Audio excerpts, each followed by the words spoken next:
Hey guys, Mayflum here, having too much fun in the studio, playing with a Waffle Flower stamp set that they sent me.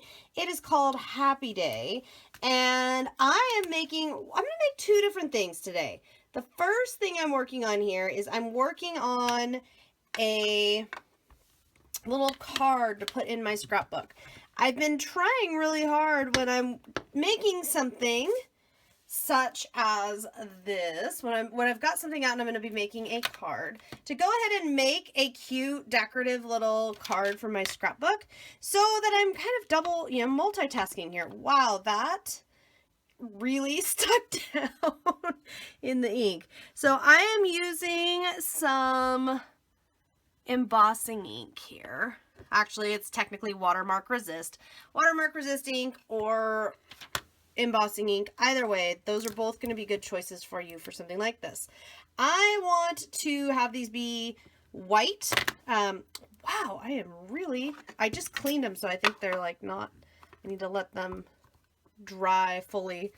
So I'm getting way down here to make sure I know where I want them. And yes, I wanted them stamped one at a time because I wanted to be really super sure where I was putting them down. But I'm going to take some white embossing powder and just sprinkle it over. I'm doing this because I was getting a really harsh effect from black ink, and then even colored ink I wasn't so happy with. So my thought process here is maybe I'll be happy with white embossing. Maybe that'll work. Oh, and it looks like I stamped so hard on the one edge, I actually got an edge between a good day and to be happy. I'll be honest, I like it. I'm gonna roll with it. I'm not quite sure how I achieve that. Sometimes when we craft, we make mystery art. I'm running with it, I like it. So if you did not like it, or if there is anything you do not like, take a little paintbrush. You can gently blow on it. Take a little paintbrush and just kind of loosen up any little speckles that you don't like. If I didn't like that line in there as much as I do, I would just take this little paintbrush all along like so and just remove it. Okay, you don't want to blow too hard on it. You don't want to get, and I know it's going to be kind of hard to see right now. That's kind of the point, because I was thinking that the ink that I was doing was just a little bit too bold. So I think this is going to be much better. So you're just going to heat, if you've never embossed, how do you know when it's done? Well, it's going to go from that powder to all of a sudden it's going to be shiny and raised. It's starting now. I can see it all the way up here on the letter T. On white, it's really hard to see on a video, but it's going to start being shiny and raised instead of powdery. And now that it's all, you see how it's shiny now? Now that it's shiny, we are ready to work. So what I'm going to do is I need to decide if I want some other images, if I want colored images in here other than my words. I think that I want this flower from the stamp set to be down here like so. And I think I want it to be fairly watercolor looking. Now, when those are the two things I want, I reach for Distress ink. This is Mowed Lawn Distress ink, which is a great choice. And I'm doing the green first because the green is going to be harder to get in these nooks and crannies. If you get green or a color of any kind on a part that you don't want it on, just wipe it off. It should come right off. And then I'm going to use some nice hot pink. Let's see, I'm just looking around here for the particular pink that I would like. There it is. And no rush on this, guys. If it dries, you can always just mist it with a little bit of water, and that it will totally revive your Distress ink. That's one of the things I love. If you've got watercolor markers or something else you want to use, that's cool too. I am going to stamp this right here like so. And then what I am going to do is put clear embossing over it. This is one of my favorite little tricks when we do clear embossing with Distress. What'll show up is whatever color, and because that's such a tiny amount there, I can just kind of sprinkle it back over. Okay. And I see a few little spots, although lid on that first. We definitely don't want to just have that out loose. If there's any spots where you see you don't like it, same thing as before, just wipe away gently. and then heat emboss. And what you'll see, I'm going to try to see if this will show up for you there. What you will see is it looks kind of whitish, and then all of a sudden it's not. So as it goes, as it heat sets, it'll just look really nice. And okay, there it goes. The leaves are starting to turn.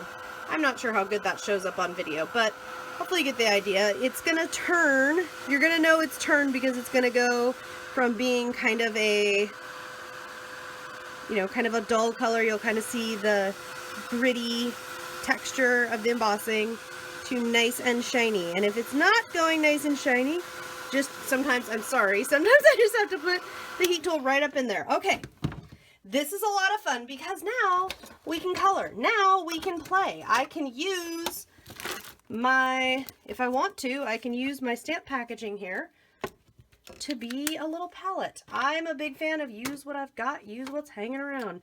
Here's some blue distress inks. And I'll grab myself, you can grab yourself a water brush, or you could grab yourself a paintbrush dipped in water. I'm just going to go like so.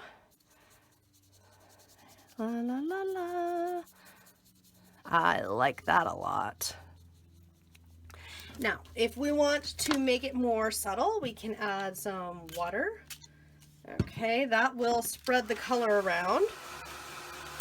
If we want to fully fill this up with water, we can. Another option that we have that's a lot of fun, another thing we can do is to take a water brush, and I've got one here. I just need to make sure, see, it's got pink in it. See how I'm squeezing it and all that pink's coming out? So we don't want to use that as it is. We need to, I'm using a paper towel here. We need to run it through until it's clean. And in fact, that sucker is not looking clean. So I'm just going to use something else. I'm going to use a clean color brush right now, and I'm going to put a little bit of color in these leaves, and then use a plain paintbrush that has water in it, or a water brush, either way. And I'm just going to go and blend that into those leaves. It's really cool because the distress that we stamped with won't, look what I can do too. I can pick some of that up and then, come on. Oh, that's a lot. That's okay though, I like it. So, you can flick your paintbrush, you can add little flecks of color. Now, if you're not seeing your words as well as you would like, if you're looking at it and going, my words just really aren't showing up at all, well, then all you gotta do is grab a little more color and run a little more color where you feel you need it, okay? Just grab a little more concentrated color. Don't go all the way to the edges. Try to keep it there where you're, where you feel like you need the contrast, and add it in. And then if you're getting on top of your embossing more than you want, just dab it with a paper towel to soak up any of that color that's sitting on top. How much fun is that? Now, what else can we do? Well, I can grab a water brush and some distress just like this and color in my pink flowers, or I can also use a different color. Again, this is a clean color pen. I can use a different color and color in. I am a really big fan. I'm going to use a teeny tiny paintbrush this time. I am a really big fan of using whatever you have handy. In my case, I don't feel like stopping this video just to go clean out a water brush. So I'm using other colors, and I'm using a paintbrush dipped in water. Not a problem, no big deal. Oh my goodness, I totally love that. Now if I want to do pink splatter, this little tiny paintbrush, we're not going to get very much splatter. We got a little bit. There we go. So I can add just a little bit of pink splatter. That's just the water and the color that's in that paintbrush. We don't need to go get fancy mist. We don't need to do anything fancy. And isn't that fun? So now that I've shown you that, I'm going to go and make a card. But what I'm going to do is I'm not going to redo the stamping for it. I'm going to go and stamp. Then we'll come back and let's make a card as well. So here it is. It's all embossed the same exact as before, just in a little different configuration. And I'm going to start, let's see. I am gonna start with some Mermaid Lagoon Distress and get kind of a base going on my letters. I just love this. I think it's so much fun. And I like that there's endless possibilities here. You can do this however you would like. Now, if it gets too wet or it's taking over some of your words, you know, if you've added too much water, blot it off right away and start over with less water, because you do not want those letters to get totally taken over, and you don't want the paper to soak so much water in that it becomes a problem for you. You don't want it to soak underneath the embossing and end up showing through. So hit it with a little heat to dry it off quicker. Dab it with a paper towel. We can always come back and add more color. I'm thinking maybe some blueprint sketch, even darker. If you don't have distress inks or don't want to use distress inks, use what you've got. So if that means watercolors, if that means markers, whatever you've got, whatever you want to use, go for it. Why not? Just use it, have fun, create some pretty things. Okay. So then for the butterflies, I've got choices. I'm kind of thinking, add a little bit of color on some of these. I don't have to. It's, you know, it's one of those things where go with your gut, go with what you feel like is going to work. If you feel like it's going really well, go ahead and go for it. If you feel like, I don't know that I like this, well then don't do it. Do something else. Mix it up. Okay, so there's that. Now, for this, what my vision was is I would tear off the top and bottom to create like a little bit of interest, and then I'd put some pattern paper underneath. So to do that, I'm just getting a ruler out, and I'm going to go ahead and do that now. So I will mount this. I don't know what paper it is yet. I'll show you a picture of it in my blog post finish, but I will mount this something to the effect of something like that, okay?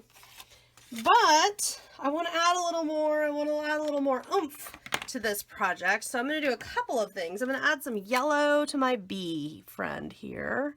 And I'm not really going to blend that out. I'm just going to kind of let it be. I like that. And I'm going to double check that this is clean water. And I'm just going to kind of stretch if there's any, just pick up a little bit of blue and just kind of stretch a little blue here and there, but just kind of extend it a bit. Okay, like so. And then with the water brush, just like with the paintbrush, we can get some color flicking going on. I do find it works better with the paintbrush, so I'm going to put down some picked raspberry. I'm going to get this dry just a little bit. And then I'm going to get a large paintbrush, and I'm going to squirt it with some water here, and then pick up some color, and again, just kind of tap, tap, tap. And on this one, I'm going to add some gold in as well. So I've got some Heidi Swapp Gold Mist. This is just kind of fun. And you know, a lot of times when I'm seeing projects with the stamp set, it focuses around the bear because that's the big exciting stamp. And it makes sense, it's a cute stamp. But I really wanted to, for today, show you an idea that would not feature the main stamp, but in fact, just feature some of the little ones, just for fun. And I also wanted to remind you that just because you see an idea for one type of crafting does not limit you to doing that type. You could absolutely do something like this where you turn it into a card for your scrapbook. You could turn it into a greeting card. We could have made this, we could make ourselves a canvas panel. My goodness, we could do anything we want. And I feel like that's really, really important to remember when you're crafting, is that you can take inspiration from any source. It doesn't even have to be your own style or even the type of crafting that you do. You can take inspiration from everywhere around us and have fun with it. Why not? Why not have a good time and see what you come up, see what wild ideas you come up with. That's the most fun part. All right, I'm gonna let this dry off, and I'm gonna add a few little drops of Nuvo glitter drops. This is, what color is this? This is White Blizzard. I'm gonna add just a few little drops, like so, instead of sequins. Don't always. Some sequins can be fun. Sequins could be fun here if you want to. I'm just trying to mix it up, do something a little different, and I'm just putting a few little drops kind of along a line this way. And then all I have to do is mount this, send it off as a card. I hope you've enjoyed this. Look at this fun Waffle Flower stamp set. And I had a good time making two projects that they do look really similar because, you know, scrapbooking, card making, paper crafting in general, we can always be inspired and mix and match ideas and techniques in ways that work for us. I'm going to go mount this onto a card, get it ready to mail off. I hope you've enjoyed this one. I will see you next time. I wish you very happy crafting.